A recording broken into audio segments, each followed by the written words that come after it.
یہ دنیا کے سامنے حضرت امام نے اپنا اسوہ رکھا کہ یہی تو پیغام میں دینے آیا ہوں، یہی تو جو ہے وہ تحریر میں نے کربلا کی ریت پر اپنے خون سے رقم کرنی تھی کہ یہ سر کٹ سکتا ہے لیکن جھکے گا تو صرف اپنے مالک کی چوکٹ پہ جھکے گا، یزید کے سامنے یہ سر جھک نہیں سکتا ہے۔ تو حضرت امام حمام رضی اللہ تعالیٰ عنہ نے کربلا کے تپتے ہوئے ریگزار میں جب 72-73 لاشیں خیموں کے سامنے پڑے تھے اور اتنے زخم کلیجے پہ تھے، راوی کہتا ہے کہ جب آپ کی قمیض اتاری گئی تو 113 سوراخ اس میں تیروں کے تھے، 33 زخم نیزوں کے تھے، 34 گھاؤ تلواروں کے تھے، اتنے زخم جسم کے اندر اور جسم چور ہے زخموں سے۔ لیکن حضرت امام حسین نے جب پیشانی سجدے میں رکھی تو آخری لفظ یہ تھے، اللہم رسن بقضائک وصبرا علی بلائک تسلیما لامرک سبحان ربی الاعلی۔ مالک تیری تقدیر پہ راضی ہو گیا ہوں، مالک زخم سے پہ بھی میں مسکرا رہا ہوں، مالک تیری طرف سے جو دکھ آئے میں نے ان کو قبول کیا، جے سونا میرے دکھ وچ راضی تے میں سکھ نو چلے ڈاواں، مالک میں سب کچھ قبول کیا، حسین تیری رضا پہ راضی ہے، میرے مالک تو بھی بتا تو بھی حسین پہ راضی ہوا ہے کہ نہیں ہوا ہے۔ آواز آ رہی تھی اس پیاسے پر علی شیر خدا کو ناز ہے، اس نواسے پر محمد مصطفیٰ کو ناز ہے، اوروں نے بھی سجدہ کیا پر اس کا عجب انداز ہے، اس نے وہ سجدہ کیا جس پر خدا کو ناز ہے۔ اے حسین ابن علی تم پر سلام، نازش آل نبی تم پر سلام۔ آج لہجہ بھی دم توڑ رہا ہے اور سورج بھی درد غروب سے زرد ہو رہا ہے، وقت کے دامن میں گنجائش نہیں کہ میں اس مضمون کو چھیڑوں، آؤ ہم سلام کرتے ہیں۔ یہ سورج سامنے چمک رہا ہے، میں یہاں بیٹھا سوچ رہا تھا کہ ہم نے تو نہیں دیکھا، اے سورج دوپہر کا وہ منظر تم نے تو دیکھا تھا جب کربلا میں حسین کا سر کٹا تھا، جب گھر لٹا تھا، جب خیموں کو آگ لگی تھی، جب سکینہ رو رہی تھی اور جب گھوڑا خالی پلٹا تھا اور سکینہ پوچھتی تھی گھوڑے تو خالی آ گیا ہے، حسین کہاں چھوڑایا ہے۔ آج یہ سورج یہ چمک چمک کے وہ ہمیں کہانی سنا رہا ہے اور ہمیں پیغام دے رہا ہے کہ نبی کے نام پہ حسین نے تو سر کٹا دیا۔ آج تم کہتے ہو دین پہ چلنا بڑا مشکل ہے، تم شور ڈال رہے ہو، جن کے لیے مسجدوں میں قالین بچھے ہوئے ہیں، گرم پانی دستیاب ہے اور ان کے لیے مسجدوں میں آسائشیں موجود ہیں، اور پھر بھی وہ کہتے ہیں دین پہ چلنا بڑا مشکل ہے۔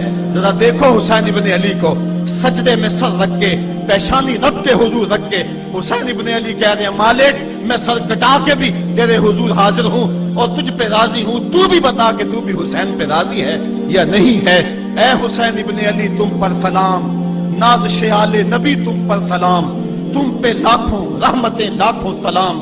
اے شہیدان محبت کے امام، لالا گوں لالا بدن لالا چمن، اے چمن اندر چمن، زندگی ہی زندگی تیری حیات، اے حیات اندر حیات، افتخار ملت بیضا ہے تو، رب کعبہ کی قسم یکتا ہے تو، فخر کا دل میں دریچہ باز کرنا چاہیے، جن کا تو آقا ہے ان کو ناز کرنا چاہیے۔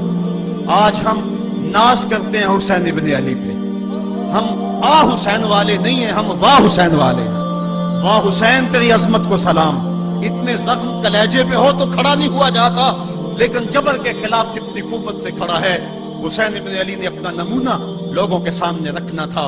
اقبال کہتا ہے سرخ رو عشق غیور از خون او، شوخی مصرع از مضمون او۔ یزید مٹ گیا، یزید کا نام مٹ گیا، اس کا تشخص مٹ گیا، حسین کل بھی زندہ تھا، حسین آج بھی زندہ ہے۔ مرتا تو وہ ہے جس کی فکر مر جائے، مرتا تو وہ ہے جس کا نصب العین مر جائے، مرتا تو وہ ہے جس کا مشن ختم ہو جائے۔ حسین کا نصب العین زندہ، حسین کی فکر زندہ، حسین کا مشن زندہ، حسین زندہ، حسین کا نانا بھی زندہ۔ آج بھی ہزاروں کروڑوں اربوں انسان حسین کا نام لے کے جی رہے ہیں۔ میں کہتا ہوں اگر کوئی یزید کا نام بھی لیتا ہے تو وہ سر جھکا کے دیتا ہے۔ کیسا تمہارا لیڈر ہے جس کا نام لیتے ہوئے بھی تمہیں شرم آتی ہے؟ نام لینے سے پہلے سر جھکاتے ہو، نام لیتے ہوئے پسینہ پسینہ ہوتے ہو، نام لینے کے بعد منہ چھپا لیتے ہو۔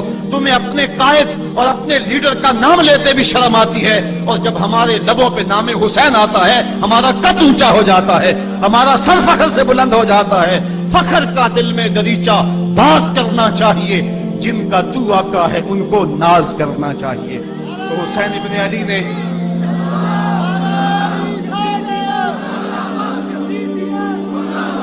کسی نے کہا تھا کہ یہ دو شہزادوں کی جنگ تھی، تو کسی نے بڑا خوبصورت جواب دیا. اس نے کہا کربلا جنگ تھی اگر دو شہزادوں کی، قلم میں زور ہے تو لکھو حسین ہار گئے، لہجے میں تنتنا ہے تو لکھو حسین ہار گئے، انداز میں زور ہے تو کہو حسین ہار گئے. زمانہ کل بھی کہتا تھا، زمانہ آج بھی کہتا ہے، حسین کل بھی جیتا تھا، حسین آج بھی جیتا ہے. جب حضرت امام حسین رضی اللہ تعالیٰ عنہ کا سر انور کاٹ لیا گیا اور خولی بن یزید نے نیزے کی نوک پہ اس کو رکھا، ویسے رخ سر کا زمین کی طرف سے تھا. کسی نے کیا خوب کہا، باں کے سر نیزے پہ اور سوئے زمین ہے روح، یعنی سجدہ ثانی کی ہے آرزو. رکعت کے دو سجدے ہوتے، ایک سجدہ ہوا تھا کہ سر انور جدا کر لیا گیا، جب نیزے کی نوک پہ تھا سر تو رخ زمین کی طرف سے تھا. شاعر کہتا ذرا غور سے دیکھو سر حسین کیا کہہ رہا ہے. سر حسین کی پیشانی زمین کی طرف ہے، پیشانی میں دوسرے سجدے کی آرزو مچل رہی ہے. تو جب امام حسین کا سر خولی نے نیزے کی نوک پہ چڑھایا، اس نے تو یہ کہنا چاہا تھا کہ ہم فتح یاب ہوئے اور دیکھو ہم نے سر کاٹ لیا. کسی نے کہا ذرا غور سے دیکھو، یہ تو سر کٹ کے بھی سر بلند ہے، یہ سر کٹ گیا پھر بھی سر بلندی نہیں گئی ہے، اس کا بانکپن پھر بھی نہیں گیا ہے. حسین کا سر کل بھی اونچا تھا، حسین کا سر آج بھی اونچا ہے. اس کا نام زندہ، اس کا پیغام زندہ، اس کی فکر زندہ. حضرت امام زین العابدین یہ کربلا کے وہ شخص ہیں جنہوں نے سارا منظر اپنی آنکھوں سے دیکھا تھا. اتنے دکھ کسی کو نہیں پہنچے جتنے زینب اور زین العابدین کو پہنچے ہیں. سب منظر کھلی آنکھوں سے دیکھا. 14 سال کی عمر ہے، بیمار ہے، تاریخ بتاتی ہے اس کے بعد ساری زندگی حضرت زین العابدین نے ٹھنڈا پانی نہیں پیا.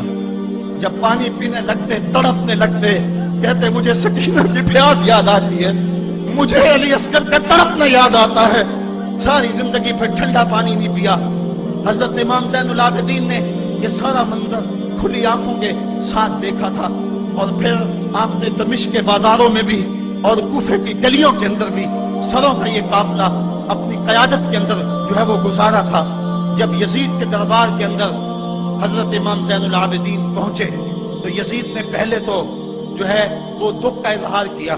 بعض لوگ یہاں سے یزید کی بریت کا اعلان کرتے ہیں. یہاں کسی نے بڑی خوبصورت بات کہی کہ قاتل کی پشیمانی مقتول کی اہمیت کو تو بڑھا سکتی ہے لیکن اس کے دامن سے قتل کے داغ کو نہیں دھو سکتی. تو اس نے یہ سب کچھ کیا، یہ بس اس کے ٹسلے تھے جو وہ بہانے لگا. لیکن بعد میں اس نے حضرت امام حسین رضی اللہ تعالی عنہ کے دانتوں کے اوپر جو ہے وہ چھڑی مارنا شروع کر دی. حضرت ابو برزہ اسلمی صحابی رسول وہاں موجود تھے، وہ کھڑے ہو گئے، اٹھ گئے، بدن کانپتا ہے ان کا. کہنے لگے ظالم ارفع قدیبہ کا، یہاں اپنی چھڑی ہٹا لے.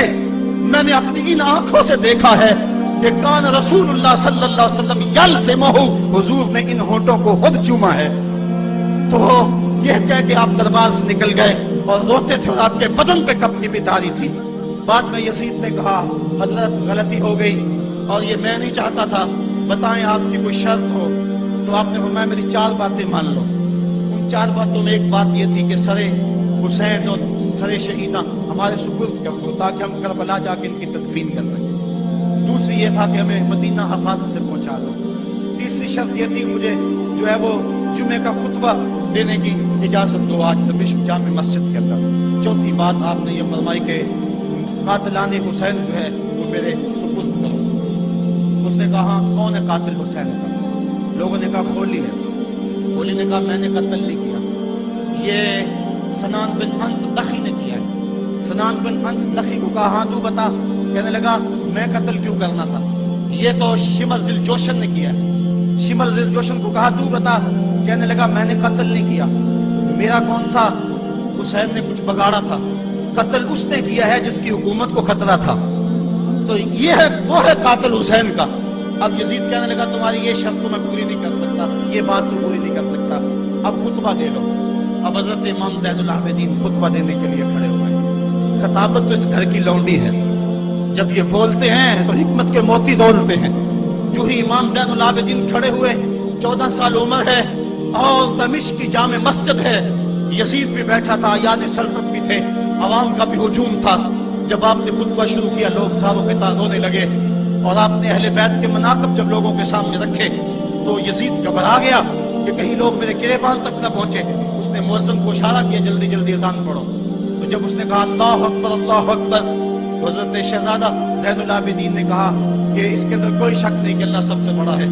جب شہادتین کا کہا اشہد ان لا الہ الا اللہ, حضرت امام زین العابدین نے اس کے جواب کے اندر کہا ہاں ہاں اللہ کے علاوہ کوئی معبود نہیں ہے, اس کی گواہی ہم نے خون سے دی ہے, ہم نے اپنے لہو سے دی ہے اس کی گواہی.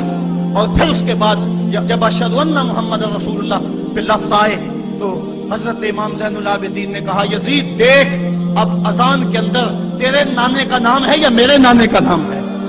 آج بھی منبر پہ میرے نانے کا نام ہے. تو یزید مر گیا, اس کا نام مر گیا, اس کا تشخص مر گیا. حسین کل بھی زندہ تھا, حسین آج بھی زندہ ہے. حسین کربلا کے تپتے ہوئے ریگزار میں بھی زندہ تھا, کوفے کے بازار میں بھی زندہ تھا, اور دمشق کی جامع مسجد میں بھی زندہ تھا, مدینے میں بھی زندہ, مکے میں بھی زندہ, کابل میں بھی زندہ, کندھار میں بھی زندہ, قلعہ جنگی میں بھی زندہ, تورا گھوڑا میں بھی زندہ, موصل میں بھی زندہ, بغداد میں بھی زندہ, غزہ کی پٹی میں بھی زندہ, فلسطین میں بھی زندہ. آج حسین کی زندگی اور حسین کا باقپن دنیا کو بتا رہا ہے, بش کو بتا رہا ہے تیرے منہ پہ تماچا حسین مارے گا. زمانہ بتائے گا کہ حسین کل بھی زندہ تھا, حسین آج بھی زندہ ہے. حسین کی فکر لے کے اٹھو اور پوری دنیا پہ چھا جاؤ اور زمانے کو بتاؤ کہ ہم حسین ابن علی کے سپاہی ہیں. صرف محرم کے دن آنسو بہا لینے سے کچھ نہیں ہوگا. کیا صرف محرم حسین کا مہینہ ہے؟ نہیں, سب پورا سال حسین کا ہے, پوری زندگی حسین کی ہے, پورے زمانے حسین کے ہیں.